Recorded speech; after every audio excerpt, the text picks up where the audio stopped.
Welcome to the Real Estate Investor Podcast. I'm your host, Gary Lipsky of Break of Day Capital. I talk to leading experts to discuss a wide range of subjects to educate investors on best-in-class practices to build legacy wealth and positively impact communities. Let's jump in. Hey everyone, welcome to another episode of the Real Estate Investor Podcast. I'm your host, Gary Lipsky with Break of Day Capital. Be sure to join our Facebook group, Asset Management Mastery, where we have a great community of thousands of like-minded individuals sharing resources and best practices. Hey everyone, we have launched the BODC Multifamily Impact Fund. Invest with a trusted operator with a track record of success. Our fund offers diversification, risk mitigation, tax benefits, and stringent acquisition criteria. If you'd like to learn more, head over to our website at breakofdaycapital.com.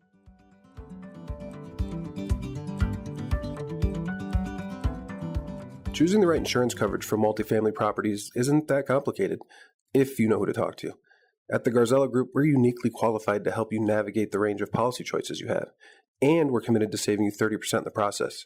We do intensive market research and have nationwide relationships, so we can find coverage other insurance brokers simply can't. We should talk. Go to quotenow.biz and we'll start the conversation. Today on the podcast, we have Aaron West. Aaron is the owner of the West Experience Real Estate Group out of Modesto, California, doing over 165 retail transactions and $65 million in volume a year. He also built a solid portfolio doing fix and flips.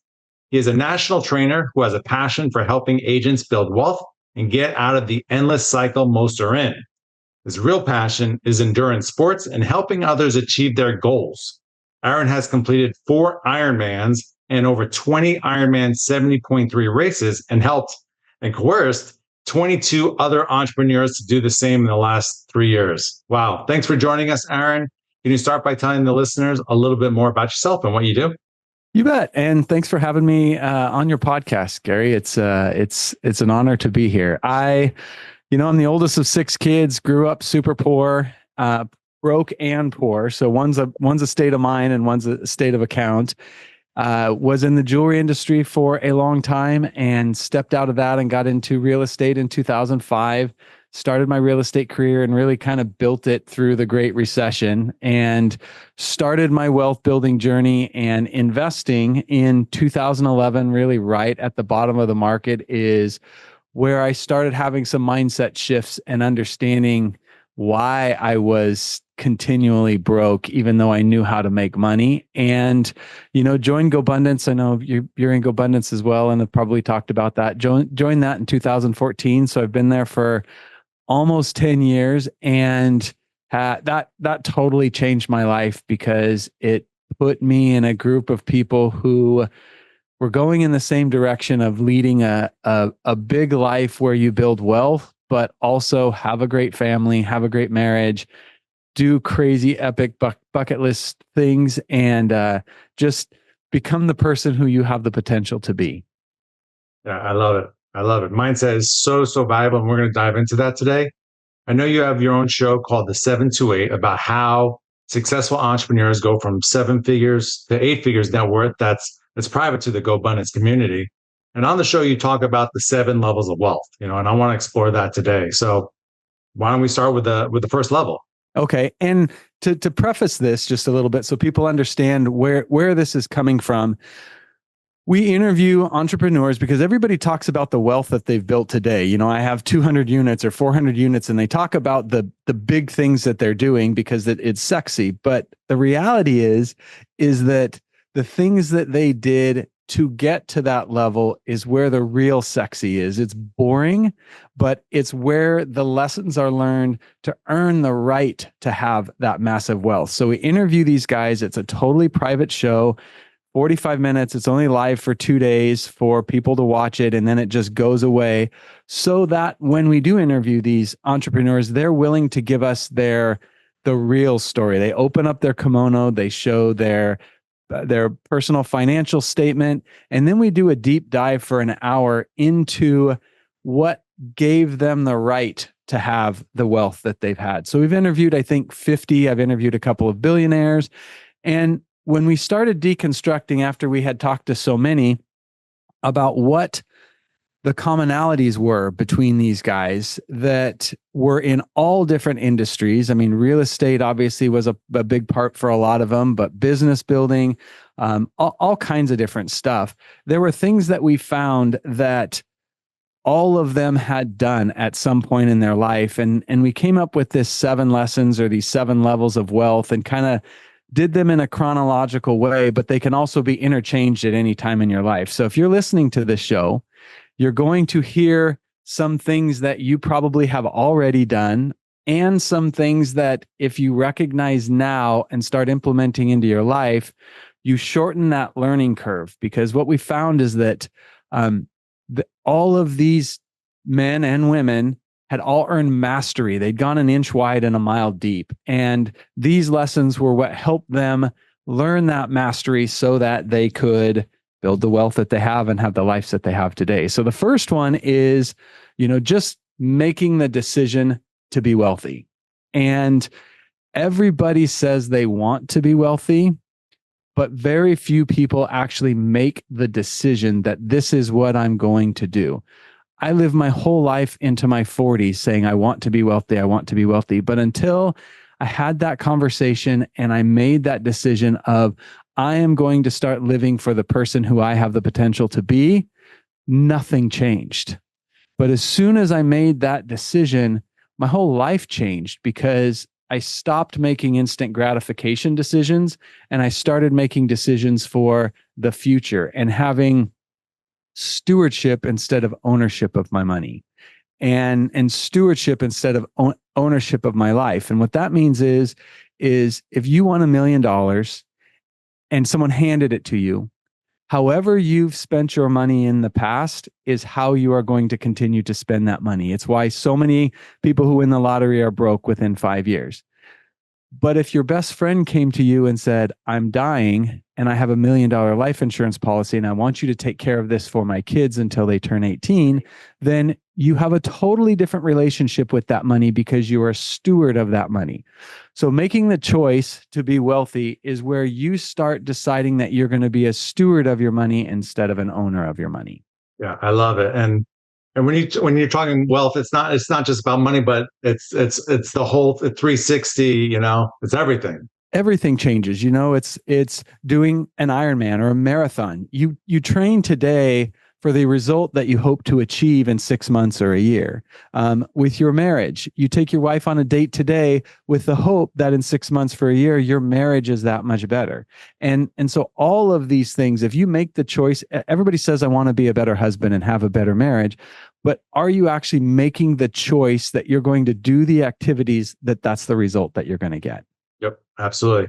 I remember particularly when it comes to marriage, I was in, we all face struggles and that's how you achieve success. But in the group, we were talking about marriage and how many business books you've read, and everyone's like 10, 20, 100 plus. And then the discussion came up, how many books on marriage have you read? And that was Crickets. like, it hit hard, because how many people are actually investing, in that? And so, it's a 3. If your marriage isn't successful and you're not, if that's not a strong point, you can't be successful in other areas of your life. And you can interchange the 7 lessons of wealth with 7 lessons of health, 7 lessons of marriage, 7 lessons of relationship, 7 lessons. All of these things apply in every single area of your life. And it kind of leads into the second one, which is once you make that decision, it's the struggle you don't expect.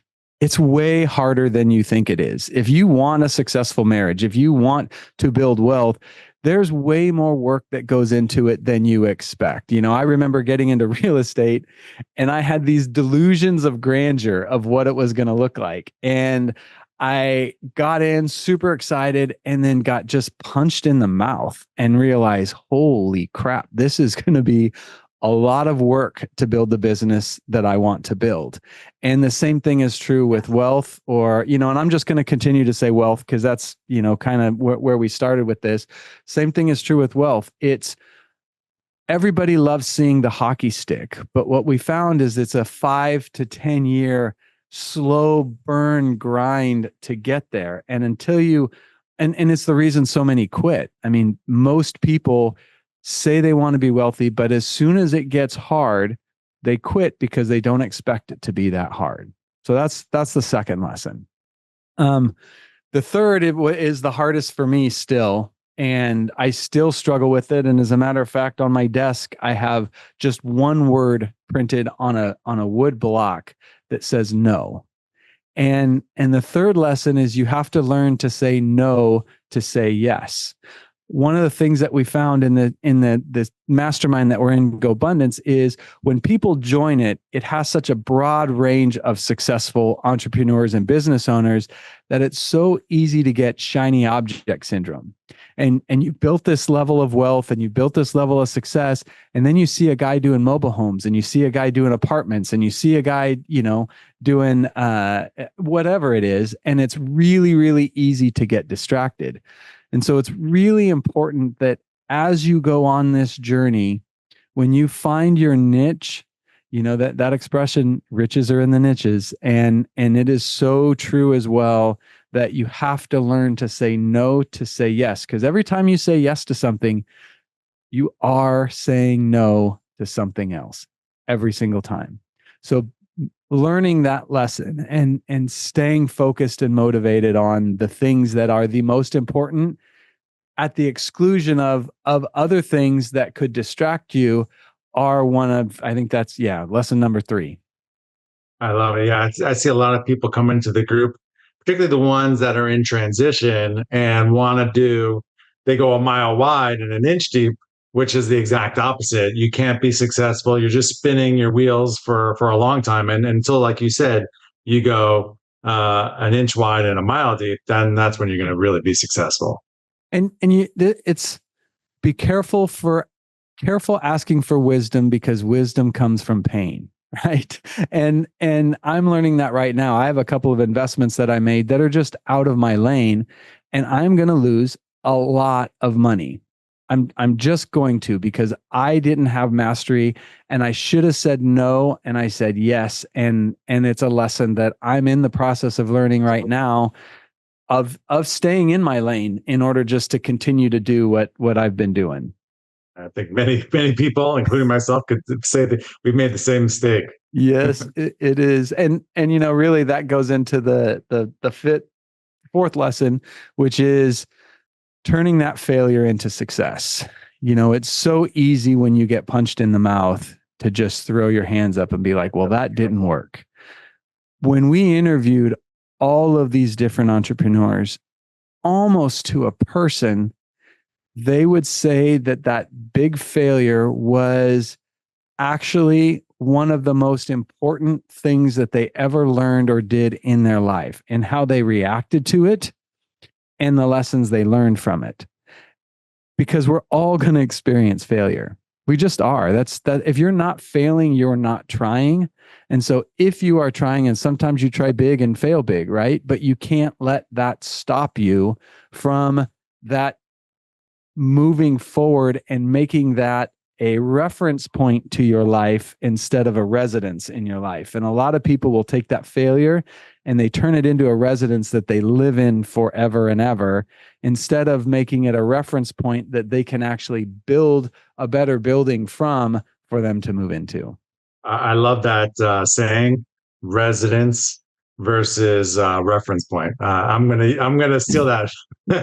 You have to give me credit twice, and then you can claim it as your own. You have to say, Aaron told me this, good. And then after 2 times, then you're like, yeah, I came up with this expression, because that's what I did. So that is, and really the struggle you don't expect and the failure into success are the two, I would say, 2 biggest stumbling blocks for people on their journey to wealth or health or whatever it is that they're trying to build, because those are the ones that really are hard. The next couple of ones that I'm going to talk about are outside influences on you. Those two are the ones that you have to make the decision, and you have to do yourself, and you have to recover from that failure yourself. The rest of them are things that you can do, I think, to shorten the curve of what it looks like. And the next one is also internal, and it's actually really hard also. So I lied. There's 3. And that is what got you to a certain place is the thing that's preventing you from going further. And you have to become a new person. So it's becoming a new person. Our bodies, every 7 years, you physically are a totally new person. There is very few cells in your body that are alive today that were alive 7 years ago. So physically, we have a total body transformation every 7 years. And yet most people find the life that they want to live and they just live that for 80 years. And so for me, a couple of places, or one of the places that was really, really difficult for me in my journey was I built my wealth running from. I worked best with my back against the wall, and I was super comfortable with my back against the wall, and I created an illusion for myself. So every time I would get enough money to do something, I would go buy something and I would be broke again. I would have an asset that was working for me, but my back was against the wall again. And I remember my wife and I having coffee one morning, and this is, those moments that kind of get burned into your brain that you can be there instantly for the rest of your life. And we were having coffee and talking, and I remember sitting there going, there's no stretch of the imagination that I can convince myself that I'm broke ever again. And that screwed with my head. I mean, I was lost for 6 months trying to figure out how to make that transition to a person who's coming from abundance and running towards wealth versus running away from being poor. And every single one of the people that we've interviewed has gone through that transformation, sometimes a number of times, of needing to become a new person, because all the things that got you to a certain level of success are truly the things that are preventing you. Or even today, wherever you are sitting, listening to this, whatever got you to where you are today and the decisions that you made and the person you are today is preventing you from becoming the person who you have the potential to be. Very, very simple. Absolutely. And that might go for the staff around you, that what got you from point A to point B is not going to get you to point C too. So. And it's funny because that leads into the second to last one, which is relationship capital. Nothing is more important in your life than who you hang out with and the value that they can bring to you and you can bring to them. And the funny thing is about life is everybody has value. It's one of the challenges that I make for myself whenever I meet somebody new is, where can they bring value to me and where can I bring value to them? I'm really close inner circle friends with a couple of people that are worth a couple of $100 million. I will never be an asset to them on the money side of things because I'm not even close to that, right? But on the relationship side of things and on the children raising side of things, being the oldest of 6 with five boys in my family, and then going through the struggles that we have to where my wife and I have a really amazing marriage right now. Those are places that I can bring value to him, that I'm relationship capital for him. I'm the person that he goes to when he's having an issue. And so it doesn't matter where somebody is financially or where they are spiritually or where they are in their marriage, there's always a place for you to bring value to them and create this symbiotic relationship. This is also probably the one that if you understand this one early in your journey. So if you say at the very first step, I'm making the decision to build wealth or whatever that is, and you surround yourself with wealthy people, you are going to shorten that curve for mastery by a magnitude of a lot, because their journey and the lessons that they learned are now touch points for you on your journey. And it makes that struggle you don't expect, because you now have somebody that says, I remember going through that as well. I remember what that was looked like. And that's what helped. This is what helped me through it as well. And so finding the people and finding the group or finding the peers that are farther along the journey than you can take that 10-year journey and shorten it to 5 or 4 or 3, because there's so much wisdom that you can surround yourself in the room. Oh yeah, 100%. Um, and they don't, some of it's not even, they don't have to talk, but it's just acting the part. It's, act like you've been there before versus, I think a lot of people have imposter syndrome until they've been there for a long time, and it's doing the things. It doesn't, you don't have to have done it 10 years to be successful in something. And too, I remember going into the GoBundance has a couple of different levels, and there's a champions level where you have to get to a certain net worth to be able to be in this room. And I remember being in that room for the first time and leaning over to one of my best friends and saying, dude, I feel like I don't need to be here. And he said, that means you need to be here. That means you're in the right room. Because if you have that, if you're in that room with people who are farther along the journey than you, that's where you're supposed to be. And, that imposter syndrome, if you come from curiosity and humility, then you will be amazed. Like, just your mind will be blown by how helpful people are for you on your journey. And this is something that I'm constantly just amazed at how helpful people are when you're starting out in something and you find somebody who has mastery, and you just come from a place of curiosity and humility, and you throw that imposter syndrome away and just say exactly where you are and where you need help. How many people are willing to just throw themselves into your success as well? Absolutely. All right. We got one left. One left. And this is the pinnacle, or this is where you start over. And this is living in abundance. When you play, if many in your audience, I'm sure, have heard of Robert Kiyosaki, Rich Dad, Poor Dad. Everybody's, there's a game that he has called Cash Flow. And if you haven't played this game, nothing will teach you discipline and making real life decisions better than this game. I've played it, and I'm not exaggerating at all, over 1,000 times. You can go to richdadpoordad.com, and it's Cash Flow Classic.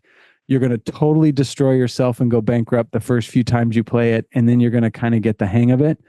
But there's one spot in this. There's you get given a life, a doctor, a machine mechanic, a teacher, a nurse, whatever it is, with a set of bills, and your job is to win your own game and create opportunities for yourself to where your income exceeds your living expenses. And so it's a board game, so you roll the dice, but one of the slots on there is give 10% to charity. And I remember the first couple of times I played it, I was like, no way, dude, I'm trying to win my own game. But there's a hack. When you give 10% to charity, you end up with 2 dice instead of 1 dice. So you get to move through the game faster. I was really fortunate for the 7 to 8 show. We got to interview Richard Branson on Necker Island. And at the end of our interview, there was 15 entrepreneurs in there, and one of them stood up and he said, "Sir Richard, at what point in your life did philanthropy become important to you?" Because he's one of the most generous people on the planet with everything that he's done. And he looked at him and he said, "It's always been a part of my life. When I opened my very first record store, the funds from that helped pay for a suicide hotline." And then he said this. He said, "Nothing has advanced my life more or made me wealthier than the relationships and the value that I have gotten from giving and philanthropy." And that really, really hit home to me, because for a lot of us that are trying to build wealth, you're so concerned about your own wealth that, and I did this too. I mean, and the full disclosure, I felt guilty to this when I was starting to build wealth. But there's something that happens when you start living from abundance and you start being charitable. The relationships you get from the charities and the stuff that you do are people who are typically farther along the road than you and are very generous people, and business comes from those people. But just as far as you go, when you open your heart, then your heart is open to receive as well. And so when you open your wallet is open to receive as well. And so living in abundance is really another one that if you start that early in your career, it is also one of those ones that just pours gasoline on the whole journey that you're going on. I love it. I mean, that's a great mic drop, to really end there. So valuable, and certainly I've been guilty of that as well. Focus on my stuff. But yeah, great way to end the conversation. Thank you so much on sharing the 7 levels of wealth. Incredibly powerful. I think everyone could take something away from that. Where can listeners find out more about you and your company?